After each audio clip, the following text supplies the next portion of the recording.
Today I'm making chunky mustard pickles using a recipe from the Ball Complete book of home preserving. This is a traditional water bath safe pickle and a good option if you've got cucumbers coming out your ears. I was gifted a large amount of cucumbers and capsicums from a local farmer, far more than we could use fresh. So this is a practical way to preserve them and make sure none of it goes to waste. Preserving like this works both ways. It helps manage abundance and it's a good way to return the favour when someone shares some of their harvest. This recipe is a water bath safe, reliable and well suited to making larger batches, which makes it ideal for sharing. I'll go through the full process step by step, from preparing the vegetables to making the brine to safely processing the jars so that you can follow along, whether you're new to canning or already familiar with it. This recipe makes about 7 pint-sized jars, or in Australia that would be 500ml jars. So for this recipe, the first thing I'm doing is finely chopping up some onions. I'll need 6 cups of it. It's a really good idea to try to pickle these fruits and vegetables within 24 hours of harvest if you can.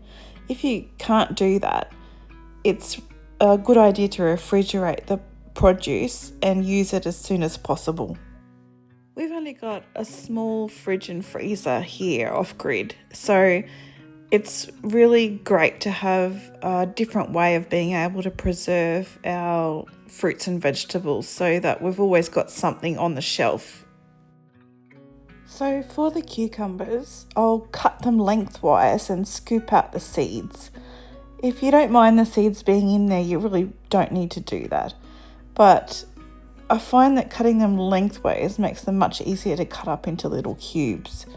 So a couple of years ago, the same local farmer gave us heaps of capsicum and cucumber back then, and I made the cucumber relish out of the same Ball recipe book, and it was amazing. So I really wanted to make it again, but I just thought I would try a different recipe and see what it was like. So I'll let you know down the track which one ended up being our favourite. And our chickens will get all of these cucumber seeds and they will love it.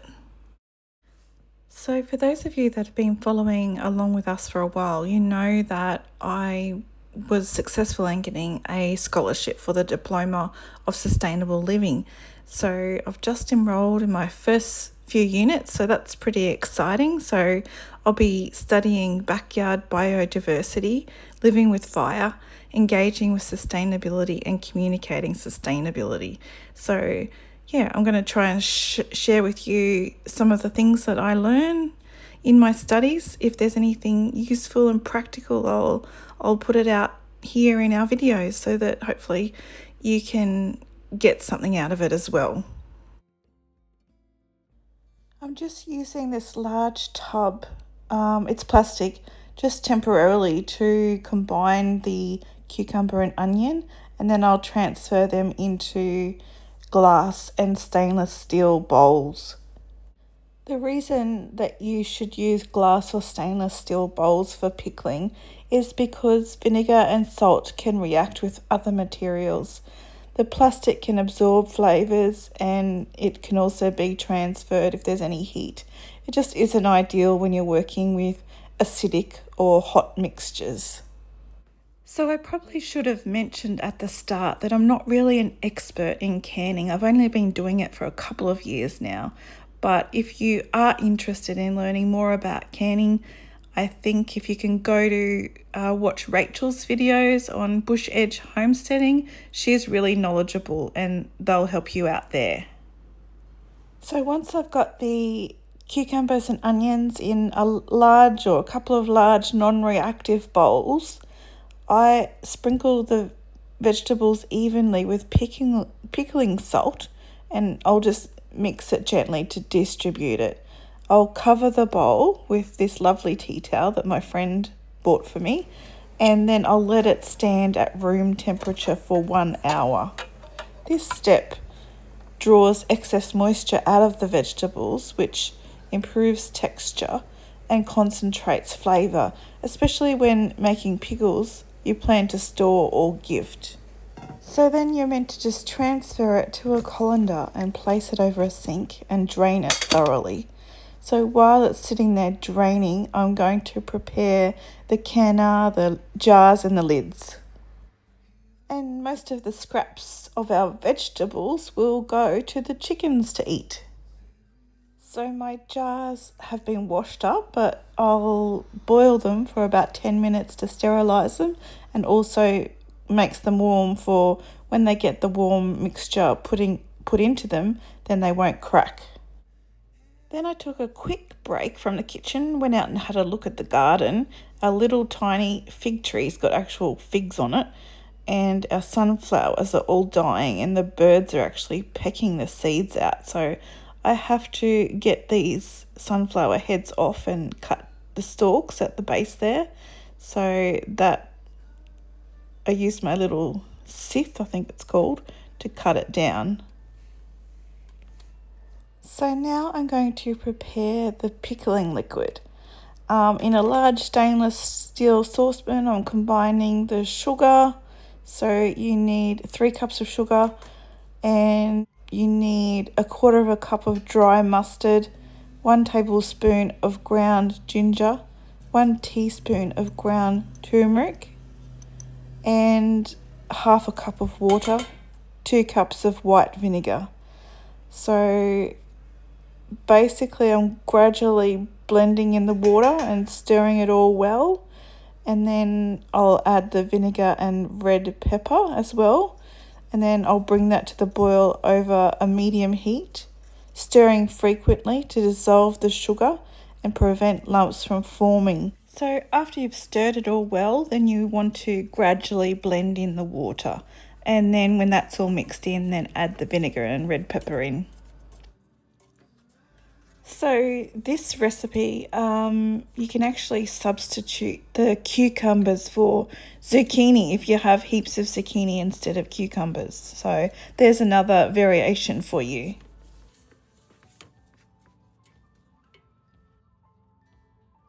So this is the vinegar getting added in.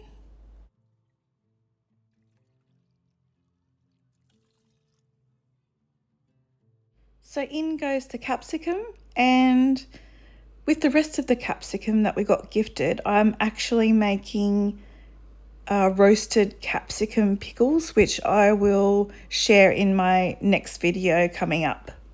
So if you love capsicum, or you've got heaps of capsicum in the garden at the moment, that might be a great video for you to watch. Then you reduce the heat and boil gently, stirring frequently until the mixture thickens, about 5 minutes, and then you add the drained cucumber mixture and return it to the boil.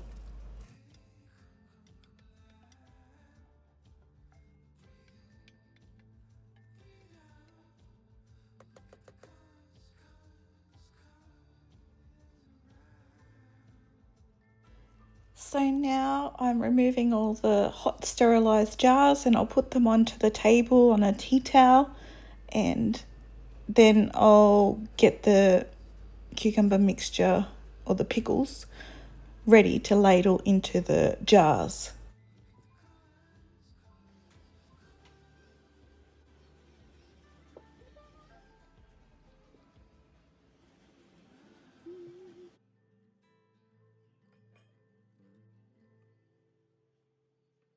So now I just want to ladle the cucumber mixture into these hot jars, leaving about 1/2 inch or 1 centimetre of headspace on the top.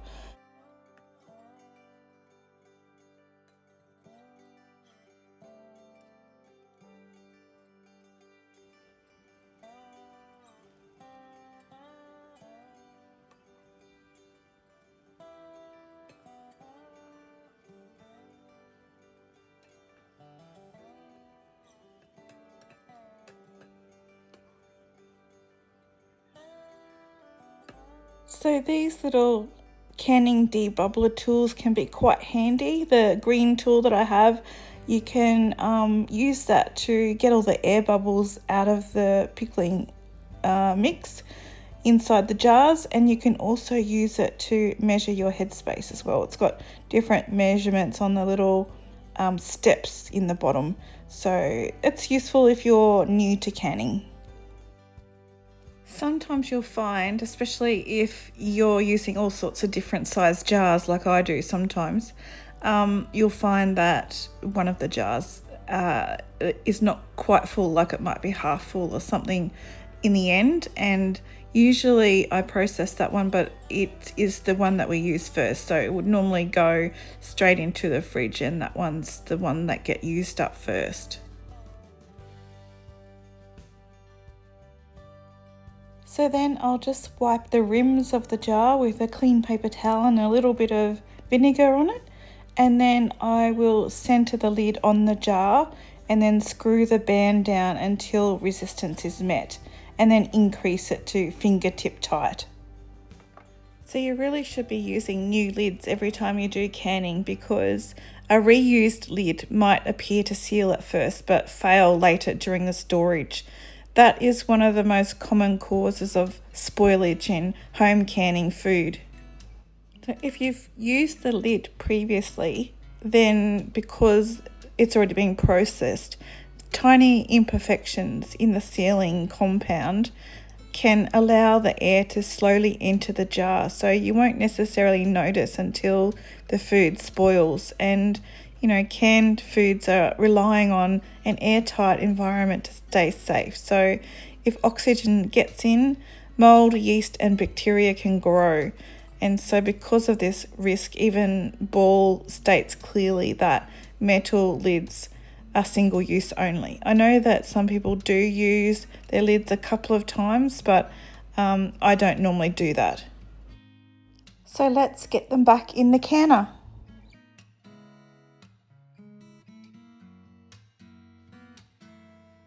So now I'll put all the jars in the canner, ensuring they're completely covered with water, and I'll bring it to a boil. And because we're at a higher altitude, we need to process our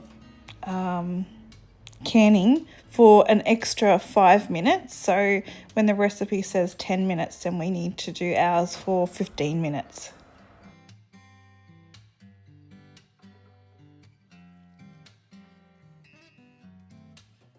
Once the jars have been boiling for 15 minutes, then I'll remove the canner lid, wait 5 minutes, and then I'll remove the jars and put them on a tea towel on the kitchen table.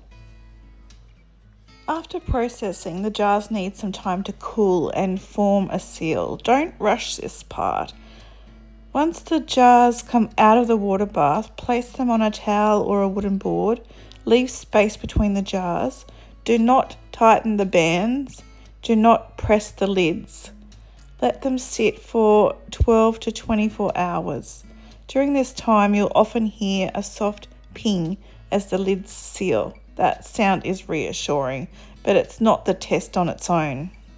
After the jars are completely cool, unscrew and remove the metal bands and press the center of the lid with your finger. If the lid is slightly concave and doesn't move or flex, it's sealed well. So if the center is popping up and down or clicks when pressed, that means the jar has not sealed. You can also do the lift test, where you just lift the jar a few centimeters off the bench by holding the lid with your fingertips. If it's sealed, the lid will stay firmly attached, and if it's not sealed, the lid will come loose.